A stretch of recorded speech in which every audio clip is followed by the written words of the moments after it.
Hey, what's up guys? Tyler here with Secureteam. Well, I've got quite a few things to show you guys today and to talk about, so let's just get right into it.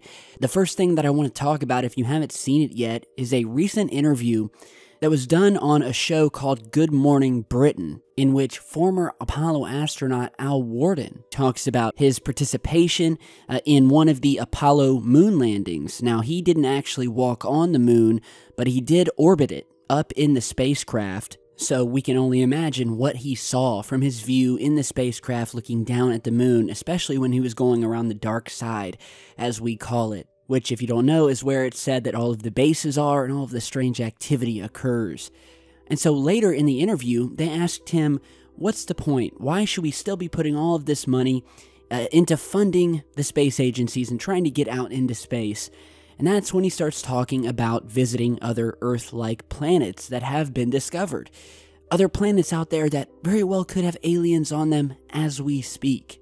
Now, what was also very revealing was his notion that aliens not only exist, but that we are aliens ourselves. And so he makes no mistake about it, also kind of cryptically ending the interview by talking about the ancient Sumerians and how, if you want to learn, look into them. And of course, the ancient Sumerians, along with the Sumerian texts, have been shrouded in controversy over the years. A quick rundown, if you don't know, the Sumerians and the Sumerian culture dates back to around 6000 BC and is the oldest known culture on planet Earth. Even today, we still use the same mathematical system, calendar, and time as they created long ago. And since we have evidence left over today from this time, we can see similarities between what they had then and what we have today. Now, many of you have heard of Planet X, or Nibiru, and this actually ties into the Sumerians, well, according to some scholars who have researched them and what they've written. But today, I just want to focus on the alien part. Now, many of you may have heard of an ancient alien race known as the Anunnaki. And according to the Sumerians, the Anunnaki were gods that had come down to Earth and had ruled the Earth before humans were created. Many people believe today that the Anunnaki were in fact highly advanced alien or extraterrestrial beings that actually had a hand in creating human beings. Now, it should be known that the Sumerians had an amazing knowledge of the solar system. And what is so interesting about the Anunnaki is that in the ancient texts, the Sumerians also tell of another type of being that we would describe in our terms today as an android or an android being. The Sumerians directly explained that these, quote, helpers were not alive, but acted so.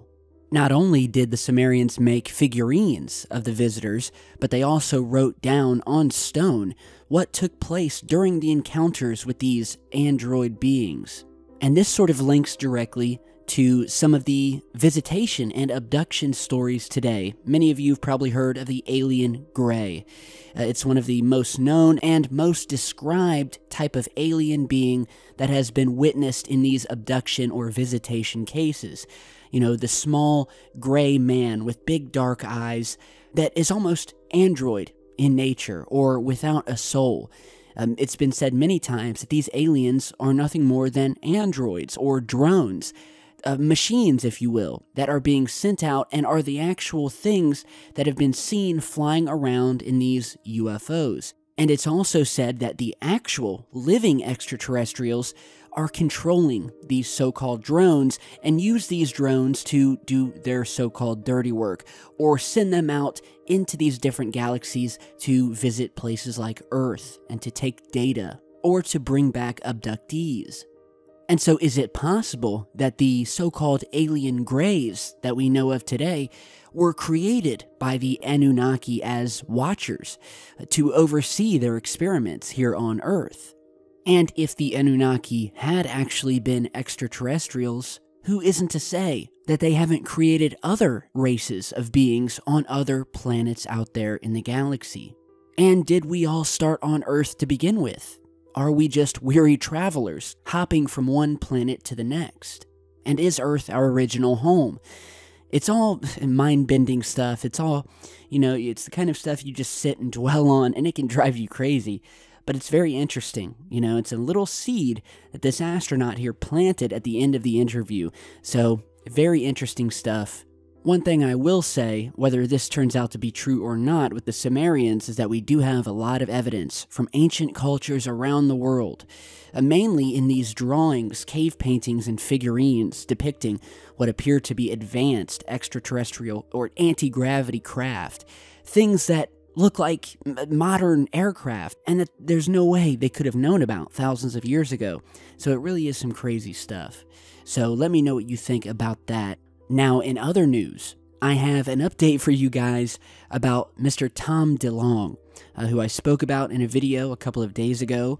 And if you don't know yet, or if you didn't see that video, Tom, who is the former rock star from the band's Blink-182, has recently come out and revealed a new company that he created that, according to him, will be used to not only research and reveal the truth about aliens, but to also help build alien or anti-gravity technology. And he is looking for investors. Now, I spoke about this the other day, and from the get-go, ever since Tom came into the spotlight, something just kind of rubbed me the wrong way. Okay, nothing personal against the guy. Some of you out there called me a hater, or that I was salty that he was awarded UFO Researcher of the Year, but I assure you I'm not. And just by the way, the people who awarded him UFO Researchers of the Year was none other than Open Minds, which, if you don't know, is a website that embodies the commercialization of ufology. So if you want to pay for a membership or buy a bunch of DVDs or books or coffee mugs or Open Minds jackets, feel free to head over to their website, okay? So when Tom came out and he was making all of these huge claims without really telling us anything, I started to scratch my head. And in my last video, I gave you guys my opinion on this new company that he's created and the fact that he's trying to raise money for it. And again, I said something is just not rubbing me the right way. And well, today, I don't really have anything more to say, but my friends over at UFO Seekers do. So my buddy who runs the channel, he did a little research into Tom DeLonge's new company, and what he found is nothing short of explosive.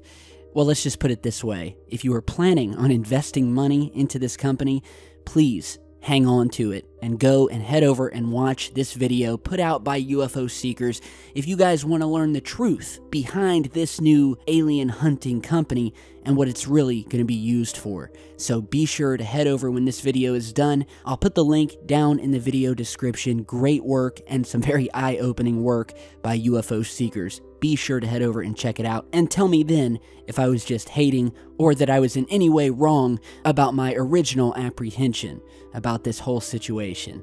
And lastly today, back to the UFO sighting front, I have a very interesting set of images here captured on September 29th by a viewer who said he was looking through some photos because he was going to send a photo to a friend of his when a certain image caught his eye, and he says he didn't actually remember taking it. And so as he was looking, he noticed something strange on the right side of the image. Something that appeared to be moving, or at least reflecting light, heading in the sky over the trees. And as he did his analysis, and we're doing it the same, zooming in, it becomes apparent that this is no plane, no helicopter, no drone. And so we have this rectangular shape to it, and it looks like it's almost divided into 4 separate compartments. And so, does that mean this is 4 objects flying in a very tight formation? Is this just the way the object looks? I don't know, I can't say, but what I can say is that we have an unidentified flying object here that is not of a conventional aircraft nature or anything I've ever seen before. So at this point, it remains a mystery, and I want to give a big thanks to Jack for sending this over. So, have you guys seen anything like this? This is a mysterious one. I haven't seen too many UFOs that take on this shape, and it's those ones that I always say you should really take a good look at, because the less that you see a certain type of UFO, the more secretive it likely is, and the more likely it is that it's some off-world craft, not something that's being tested and seen all the time here on Earth. So yeah, that's all I have for you guys right at this moment.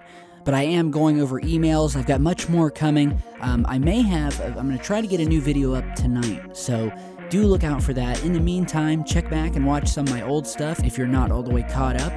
Thanks again, guys. Have a great rest of your day, and I'll see you back in just a bit.